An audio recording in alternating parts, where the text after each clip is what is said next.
ഗവർണറുമായിട്ടുള്ള പ്രശ്നം പറഞ്ഞു. ഗവർണർ ആദ്യമായിട്ടാണ് ഇഷ്ടമുള്ള വൈസ് ചാൻസലർ വയ്ക്കുന്നത്. ഗവർണർ ആദ്യമായിട്ടാണ് സെനറ്റിലേക്ക് സ്വന്തം അംഗങ്ങളെ ചേർക്കുന്നത്. ആദ്യമായിട്ട് അല്ലല്ല, കേരളത്തിൽ ആദ്യമായി. ബഹളം ഉണ്ടാക്കല്ലേ? കേരളത്തിൽ ആദ്യമായി ഗവർണർ. ഞങ്ങൾ അതിനെ എതിർത്തു. അങ്ങ് ബഹളം ഉണ്ടാക്കല്ലേ? ഞങ്ങൾ അതിനെ ശക്തിയായി എതിർത്തു. ഗവർണറെ പ്രത്യേകമായ യോഗം ലോക്ഭവനിൽ വിളിച്ചപ്പോ ഞങ്ങള് എന്താണ് സംഭവിച്ചതെന്ന് അന്വേഷിച്ചു മുഖ്യമന്ത്രിയുടെ ഓഫീസ്. അപ്പൊ ഗവർണറുടെ സെക്രട്ടറി കത്തയച്ചു. അത് തൃപ്തികരമല്ല എന്ന് പറഞ്ഞു. ഞങ്ങളുടെ ഗവൺമെന്റിന്റെ ഡിസ്പ്ലഷർ, അതൃപ്തി പ്രകടിപ്പിച്ച് തിരിച്ചു കത്തയച്ചു. ചെയ്യാൻ പാടില്ല എന്ന് പറഞ്ഞു. ഭാവിയിൽ പ്ലീസ്, അങ്ങക്ക് ശബ്ദം കൂടുതലാണ്, പക്ഷെ വേണ്ട ബഹളം. ഞാൻ പറയട്ടെ, ഞങ്ങൾ അയച്ചു. പിന്നെ ഞങ്ങളിത് VB റാംജിയിലെ 40 ഈ ബജറ്റിൽ ഒരിടത്തും കാണില്ല എന്ന് പറയല്ലോ കേന്ദ്രത്തിനെതിരായിട്ട്, ഇല്ലേ? ഓരോ വിഷയത്തിലല്ലേ പറയണ്ട്. VB റാംജി കേസ് വന്നപ്പോ അതില് ഇതുവരെ ഉണ്ടാകാത്ത കോൺട്രിബ്യൂഷൻ കൊടുക്കണം, 40% ആക്കണമെന്ന് പറഞ്ഞു. 10,000 കോടി രൂപയോളം, 2,500-3,000 കോടിയോളം വരികയാണ്. അവിടെ ഞങ്ങൾ കേന്ദ്ര ഗവൺമെന്റിന്റെ തെറ്റായ നയം എന്ന് പറഞ്ഞിട്ടുണ്ട്. പിന്നെ ഒരു ഗവൺമെന്റ് വന്ന ഉടനെ തന്നെ കേന്ദ്രവുമായി യുദ്ധപ്രഖ്യാപനം, ഞങ്ങൾ അതിലൊന്നുമില്ല. തെറ്റായ കാര്യങ്ങൾ കേന്ദ്രത്തിന്റെ ഭാഗത്ത് നിന്ന് ചെയ്താൽ ഞങ്ങൾ സംസാരിക്കും. അത് കഴിഞ്ഞിട്ട് അതിനോടില്ല, എല്ലാ കാര്യത്തിലും ഞാൻ വഴങ്ങുന്നില്ല. ഞങ്ങൾ സംസാരിക്കും. ഞങ്ങൾ അതിനെതിരായിട്ട് ഞങ്ങൾ നിലപാടെടുക്കും. തെറ്റായ, അതായത് കോപ്പറേറ്റീവ് ഫെഡറലിസത്തിനെതിരായി, ഈ ഗവൺമെന്റിനെതിരായി കേന്ദ്ര ഗവൺമെന്റ് നടപടികൾ സ്വീകരിക്കുമ്പോൾ ഞങ്ങൾ അതിനെതിരായിട്ടുള്ള സ്റ്റാൻഡ് എടുക്കും.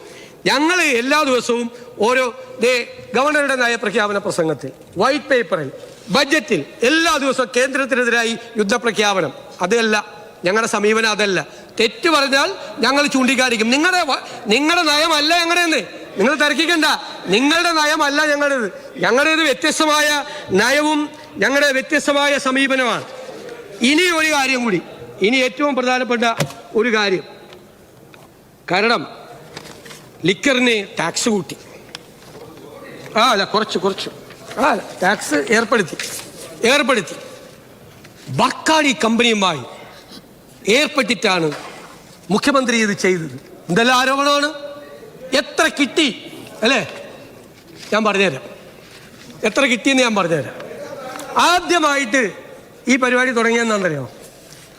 അതായത് രണ്ടാം പിണറായി സർക്കാർ അധികാരത്തിൽ വന്നത് മെയ് 20. 6 മാസത്തിനകം ഇപ്പൊ എനിക്കെതിരായിട്ട് പറഞ്ഞ ഇപ്പോഴത്തെ party secretary MV Govindan excise മന്ത്രിയാണ്. ആദ്യത്തെ നോട്ടാണ്. ഗണ്യ കാണുക. അന്നത്തെ എക്സൈസ് മന്ത്രി പറയാൻ, ബർക്കാഡി ഇന്ത്യ, SDF ഇൻഡസ്ട്രീസ് എന്നിവ നൽകിയ അപേക്ഷകളും സമാനമായ മറ്റ് അപേക്ഷകളും ഒരുമിപ്പിച്ച് ഖണ്ഡികയിൽ പറഞ്ഞതു പ്രകാരം വീര്യം കുറഞ്ഞ മദ്യത്തിന് വ്യക്തമായ നിർവചനം നൽകി വിശദമായ റിപ്പോർട്ട് അടിയന്തരമായി സമർപ്പിക്കുക. ആരാണ് ബർക്കാഡി കമ്പനിയായിട്ട് സംസാരിച്ചത്? ബർക്കാഡി കമ്പനിയായിട്ട് ആദ്യമായി സംസാരിച്ചത്? ഇനി കേട്ടോ. അല്ലല്ല രണ്ടാമത്തെ ബർക്കാഡി രണ്ടാമത്തെ ആരോപണം എന്താ? രണ്ടാമത്തെ ആരോപണം എന്ന് പറയുന്നത്, ഈ വീര്യം കുറഞ്ഞ മദ്യം കേരളത്തിൽ ഇറങ്ങിയാൽ, ഇപ്പോഴും പറഞ്ഞു, യുവതലമുറയെ മുഴുവൻ നശിപ്പിച്ചു കളയും. യുവതലമുറ ഇല്ലാതാവും, സ്ത്രീകളും കുട്ടികളും ആവും. 31/3/2022 ആ സർക്കാരിന്റെ മദ്യനയം, അതിലെ ഐറ്റം 25, LDF സർക്കാരിന്റെ ഉദയഭാനു കമ്മീഷന്റെ ശുപാർശയിൽ വീര്യം കുറഞ്ഞ മദ്യം പ്രോത്സാഹിപ്പിക്കാൻ ശുപാർശ ചെയ്തിട്ടുണ്ട്. അതുകൊണ്ട് സംസ്ഥാനത്ത് 20% വരെ വീര്യമുള്ള മദ്യം ലഭ്യമാക്കുന്നതിന് നടപടി സ്വീകരിക്കും. തീരുമാനിച്ചാണ് കേട്ടാ. അതായത് വീര്യം കുറഞ്ഞ മദ്യം കേരളത്തിൽ ഇറങ്ങിയാൽ അപകടമാണ് എന്ന് പറഞ്ഞ സർക്കാരിന്റെ മദ്യനയം. ഇനി കേട്ടോ, രണ്ടാമത് വന്ന കേട്ടോ, മുഴുവൻ കേക്ക്, ബഹളമൊന്നും ഉണ്ടാക്കണ്ട, മുഴുവൻ കേക്ക്. മൂന്നാമത് അന്നത്തെ എക്സൈസ് മന്ത്രി ഇവിടെ പറഞ്ഞ ഉത്തരം, അസംബ്ലിയിൽ പറഞ്ഞ ഉത്തരം, ബക്കാഡി ഇന്ത്യ ലിമിറ്റഡ് എന്ന സ്ഥാപനം അവരുടെ ഉൽപ്പന്നങ്ങളായ ബക്കാഡി, ബ്രീസർ, ബക്കാഡി പ്ലസ് എന്നീ ലഹരി പാനീയങ്ങൾ കേരളത്തിൽ വിൽപ്പന നടത്തുന്നതിന് അനുമതിക്ക് അപേക്ഷ സമർപ്പിച്ചിരുന്നു. ബക്കാഡി ബ്രീസറിൽ 4.8 പ്ലസിൽ 8% ആൽക്കഹോളാണ് അടങ്ങിയിരിക്കുന്നത്. 2022-23 വർഷത്തിലെ മദ്യനയത്തിൽ പ്രഖ്യാപിച്ചിട്ടുള്ള പ്രകാരം 0.5 മുതൽ 20 വരെയുള്ള ആൽക്കഹോൾ കണ്ടന്റുള്ള മദ്യം വിപണനം നടത്തുന്നതിന് വിദേശ മദ്യ ചട്ടത്തിൽ ഭേദഗതി വരുത്തിയിട്ടുണ്ട്. ഫോറിൻ ലിക്കർ റൂൾസിൽ അമെൻമെന്റ് നടത്തി. ഫോറിൻ ലിക്കർ റൂൾസിൽ ചട്ടത്തിൽ അമെൻമെന്റ് നടത്തി.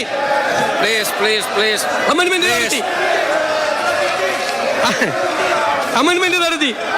ഇനി ഞാൻ പറയട്ടെ, ലെറ്റ് മീ കംപ്ലീറ്റ്. ഇനിയുണ്ട് രസകരമായ കാര്യങ്ങളുണ്ട്. അമെൻമെന്റ് നടത്തി. അത് കഴിഞ്ഞിട്ട് ബക്കാടി ചോദിച്ചു, അത് ബിയറിനും വൈനിനും ഇടയ്ക്കുള്ള ഒരു സംഭവം വേണമെന്ന്. അപ്പോൾ ബിയറിൻ്റെ ടാക്സ് എന്ന് പറയുന്നത് 116 വൈനിൻ്റേത് 86%. ഇതിൻ്റെ ഇടയിലൊരു ടാക്സ്, അതിൻ്റെ നടപടി കൊടുത്തില്ല. നടപടിക്രമങ്ങളെല്ലാം പൂർത്തിയാക്കി. അല്ല കേക്ക്, ഞാൻ പറഞ്ഞില്ലല്ലോ, കൊടുത്തെന്ന് ഞാൻ പറഞ്ഞില്ലല്ലോ. എല്ലാമായി അതിൻ്റെ നടപടിക്രമങ്ങൾ ഫയലായി. ഇലക്ഷൻ ആയതുകൊണ്ടാണ് കൊടുക്കാറുള്ളത്. ഇനി കേട്ടോ അല്ലല്ല കേൾക്ക്. അല്ല, ഞാൻ ഇത് പറഞ്ഞു തീർന്നിട്ടേ ഇരിക്കുള്ളൂ. അങ്ങേക്ക് വഴങ്ങുള്ളൂ. അങ്ങ് പ്രസംഗിക്കണ്ട, ഞാനാണ് പ്രസംഗിക്കുന്നത്. അല്ലല്ല, ഞാൻ പറയട്ടെ, ഞാൻ പറഞ്ഞു തീർക്കട്ടെ. എൻ്റെ പോയിന്റ് കംപ്ലീറ്റ് ചെയ്തിട്ടില്ല. അടുത്തത് ഈ 86-നും 116-നും ഇടയിൽ വെക്കണമെന്നാണ് പറഞ്ഞത്. നമ്മളെന്താ ചെയ്തത്? നമ്മുടെ മുമ്പിൽ ഈ ഫയൽ വന്നു. ഈ ഫയൽ ബജറ്റ് തയ്യാറാക്കുന്നതിന് മുമ്പ് വന്നു. ശരവേഗം തീരുമാനമെടുത്തെന്നാണ്. കേട്ടോ, കേൾക്കണ്ടേ? അതൊക്കെ മറുപടി കേൾക്ക്. അതിങ്ങനെ ഓടിപ്പോയി ഉദ്യോഗസ്ഥന്മാരുടെ അടുത്ത് പോയെന്ന് പറഞ്ഞു. ഇവിടെ ഒരു സർക്കാർ ബജറ്റ് അവതരിപ്പിക്കുമ്പോൾ ടാക്സ് തീരുമാനിക്കുന്നത് തലേയാഴ്ചയാണ്. തലേ ദിവസം രാത്രിയാണ് ഫൈനലൈസ് ചെയ്യുന്നത്, ആണല്ലോ. എന്നിട്ട് രാത്രി 1 മണി കഴിഞ്ഞിട്ടാണ് ടാക്സ് പോർഷൻ പ്രിന്റ് ചെയ്യാൻ കൊടുക്കുന്നത്. ശരവേഗത്തിലാണ് പോണത്. കാരണം ഡിസിഷൻ വന്നാൽ ആ ഡിസിഷൻ എല്ലാവരും വേഗത്തിൽ കണ്ടിട്ട് എല്ലാ ടാക്സും തീരുമാനിക്കണം. അങ്ങനെ ധനകാര്യമന്ത്രിയായിരുന്നു, അദ്ദേഹത്തിന് അറിയാം.